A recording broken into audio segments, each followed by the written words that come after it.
Jamaah Masjid Jami Al-Ihsan yang sangat saya hormati, 10 menit ke depan saya akan menyampaikan khutbah dengan judul B3. Dengan judul B3, Budek, Bisu, Buta. Judul dan uraian ini saya ambil dari surah Al-Baqarah ayat 18 dan ayat 171. Yang kedua-duanya ada kata-kata sumum, bukmun, umyun. Sumum artinya budek atau tuli, bukmun bisu, umyun buta. Salah satu dari dua ayat itu saya baca, Bismillahirrahmanirrahim. Sumum bukmun umyun fahum la yarji'un. Orang yang tidak percaya sama Allah, orang yang ingkar kepada Allah itu, dia itu budek, bisu, tuli, sehingga tidak ada kemungkinan mereka kembali kepada kebenaran. Hadirin sekalian, dua ayat ini merupakan kecaman, peringatan yang ditujukan untuk orang yang tidak percaya kepada Allah, orang yang ingkar kepada Allah. Sekali lagi, bukan untuk orang yang Islam, orang yang percaya kepada Allah. Tetapi jamaah sekalian, kita tahu bahwa 3 penyakit ini bisa nyasar kepada kita semua. Muslim bisa, non-muslim juga bisa. Orang yang berpendidikan tinggi bisa, orang tidak berpendidikan bisa. Ya. Pegawai bisa, orang yang jualan di pasar bisa, semua bisa terjangkit dengan penyakit ini. Orang yang sangat sehat bisa, bahkan orang yang sakit juga bisa. Oleh karena itu jamaah sekalian, kita harus belajar dari 2 ayat ini. Kita harus belajar dari 3B ini. Bisa saja secara biologis, secara fisik 3B tadi berfungsi, bekerja. Telinga, mata, mulut kita itu terhubung dengan syaraf. Tetapi sayang, tidak terhubung dengan hati nurani. Akhirnya jadi secara spiritual tidak berfungsi, walaupun secara biologis berfungsi, bekerja.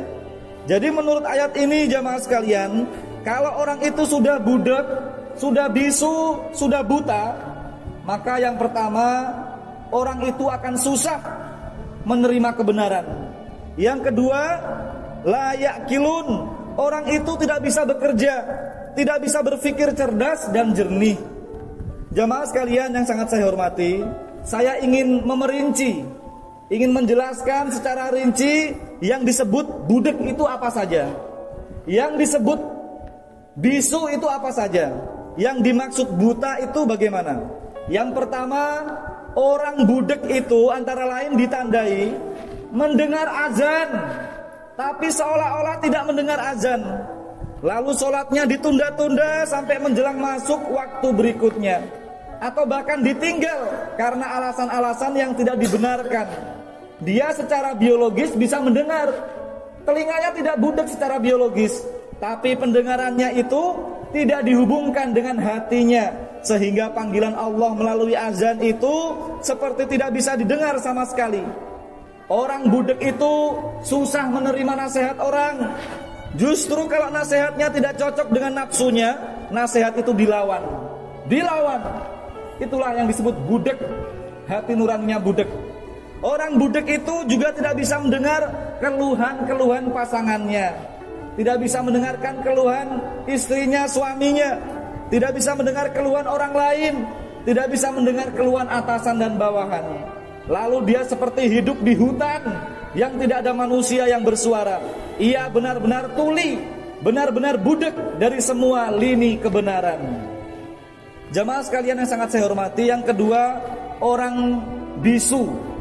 Orang bisu itu ditandai satu, dia bisu, tidak bisa berzikir, tidak bisa bersolawat. Apa bedanya orang bisu? Dia bisa berbicara tapi tidak mau membaca zikir. Subhanallah walhamdulillah wala ilaha illallah wallahu akbar. Tapi kalau bicara kotor memaki pintar sekali. Tidak mau membaca solawat, Allahumma sholli ala Muhammad.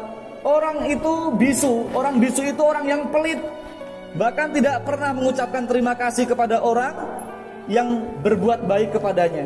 Disiapkan makan, ya tidak terima kasih. Diberikan sesuatu, tidak terima kasih. Bisu. Padahal Rasulullah itu sudah mengajarkan, Jadilah orang yang pandai bersyukur, pandai berterima kasih kepada Allah. Dan siapapun yang tidak pandai berterima kasih kepada orang, maka itu bagian dari tanda-tanda dia tipe orang yang tidak pandai berterima kasih kepada Allah. Maka hadirin sekalian yang sangat saya hormati, orang bisu itu pelit. Dia pelit ilmunya, jual mahal, ilmunya dibawa sendiri sampai mati, nauzubillah. Terakhir, orang buta. Orang buta itu ditandai yang pertama, tidak mau membaca Al-Quranul Karim, tidak mau membaca buku-buku yang mengatur kehidupan ini. Sehingga dia kalau salah, ya terus salah. Kehidupannya itu hanya orientasi dunia. Padahal kalau orang itu mengerti, ada ibadah, ada perbuatan, tindakan-tindakan kita yang casingnya itu gambarnya itu gambar dunia, tetapi kalau dia pandai, itu bisa dia kaitkan dengan akhirat. Maka sesuatu yang casingnya dunia bisa menjadi ukhrawi akhirat. Orang buta itu jamaah sekalian tidak pandai, tidak mau membaca peristiwa-peristiwa alam, tidak bisa merenungi peristiwa-peristiwa alam orang yang buta itu. Padahal peristiwa-peristiwa alam itu bagian dari ayat-ayat Allah. Ada orang yang mati mendadak, diumumkan oleh Pak Imam. Ini tolong difikir, dipelajari. Bagaimana kalau itu terjadi kepada saya? Padahal saya ini belum sungguh-sungguh bersiap ketika Allah memanggil saya. Dulu ada orang kaya, sekarang jatuh miskin. Itu adalah ayat-ayat Allah. Kita semua harus belajar. Berarti orang yang sehat tidak selamanya sehat. Orang yang kaya tidak selamanya kaya. Orang yang dipuji tidak selamanya dipuji. Bahkan berujung dengan dicaci menjelang kematiannya. Maka kita disuruh belajar. Orang buta itu jamaah sekalian tidak bisa membedakan ini halal apa haram, ini uang pribadi atau uang negara, tidak tahu. Buta nuraninya. Orang buta itu sudah tidak bisa membedakan ini istrinya atau istri orang, ini istrinya atau bukan, ini suaminya atau suami orang. Lalu peristiwa begini ini menjadi konsumsi berita harian, seolah-olah sudah tidak asing dalam pendengaran kita. Maka jamaah sekalian yang sangat saya muliakan, kita tidak boleh lagi menjadikan telinga kita, mulut kita, mata kita hanya tersambung dengan syaraf-syaraf, tetapi harus tersambung dengan hati nurani, harus tersambung dengan Allah dan Rasulullah. Lalu terbukalah semuanya itu, hati kita terbuka, telinga kita terbuka, mata kita terbuka untuk menerima semua nasihat yang baik, nasihat agama. Dan itulah yang menjadi harapan kita. Mudah-mudahan khutbah ini bermanfaat untuk kita semua. Aqulu qouli hadza wastaghfirullah innahu huwal ghafurur rahim. Allahumma ghafir lil muslimina wal muslimat wal mu'minina wal mu'minat al ahya'i minhum wal amwat. Allahumma ya Allah, berikanlah cahaya di hati kami supaya kami selalu mengingat-Mu ya Allah, supaya hati kami bersih dari penyakit-penyakit yang merusak iman kami. Allahumma ya Allah, berikanlah cahaya di hati kami ya Allah, sehingga kami ikhlas, ridho menerima apapun takdir-Mu, dan kami yakin bahwa takdir-Mu adalah pilihan-Mu yang terbaik. Waj'al fi ausunina nuran ya Allah, berikan cahaya pula ya Allah di lidah kami ini, supaya kami senang berzikir menyebut nama-Mu, supaya kami berbicara hanya yang benar dan bisa menyampaikan kepada semua orang. Berikan cahaya di mulut kami ini ya Allah, supaya kami lebih banyak memanggil nama-Mu dan nama Rasul-Mu dari nama-nama makhluk lainnya. Wa fi asma'ina nuran ya Allah, berikan cahaya di telinga kami ya Allah. Dengan cahaya-Mu itu ya Allah kami dapat merespon panggilan-Mu dengan cepat dan panggilan Rasul-Mu.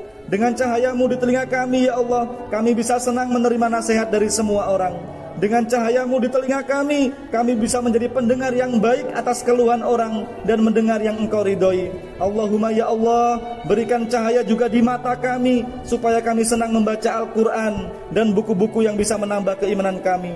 Allahumma ya Allah, berikan cahaya di mata kami, sehingga kami bisa membedakan ini halal, ini haram. Berikan cahaya di mata kami, sehingga kami bisa membaca peristiwa-peristiwa alam untuk menambah keimanan kami. Allahumma ya Allah, berikan cahaya di depan kami dan di belakang kami. Berikan cahaya-Mu di atas kami dan di bawah kami, dan berikan kami cahaya, dan jadikan kami semua juga cahaya. Rabbana atina fid dunya hasanah wa fil akhirati hasanah wa qina azabannar wa qina azabannar wa qina azabannar walhamdulillahi rabbil alamin.